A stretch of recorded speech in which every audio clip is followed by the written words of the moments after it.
We'll be watching that very carefully because that's a concern to me too in making this decision.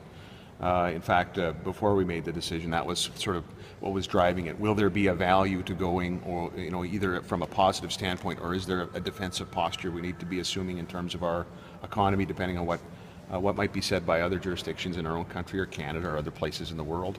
So we're going to watch that very, very carefully. I think that we would be having, if I would have, I mean, I think if I have this expectation that had every other Premier already announced that they were going and we were the only ones in Western Canada that weren't going, I think there would be, perhaps quite rightly, there would be some criticism as to why we are sort of missing in action on this particular issue, especially when I think, and this isn't just my intuition, I believe that while we're there, I think Mr. Trudeau, I think the Prime Minister will be consulting with provinces in advance of sessions, and I wouldn't want Saskatchewan's voice not to be a part of that. Did you make this decision post-election night or before? I made the final decision was post-election. So, and so it's at least a little to do with in terms of Mr. Trudeau's approach, and is that partly due to the consultation or partly due to the fact that maybe...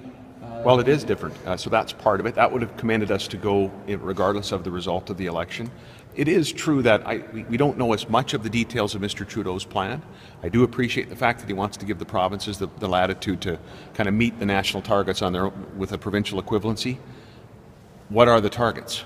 I mean, there are some details that we need to know and work on together, and I would want to have input into that on behalf of the province. It's going to be key for us in our economy, where we're still burning a lot of coal. We're trying to clean it up, but where we still have an energy sector that's important, and the mining sector that has high emissions. So, from both of the opportunity to promote CCS and from a sort of proactive or maybe a defensive posture, I want Saskatchewan's voice to be there when maybe some pretty important decisions are being made that'll affect consumers and job creators here in Saskatchewan. You use the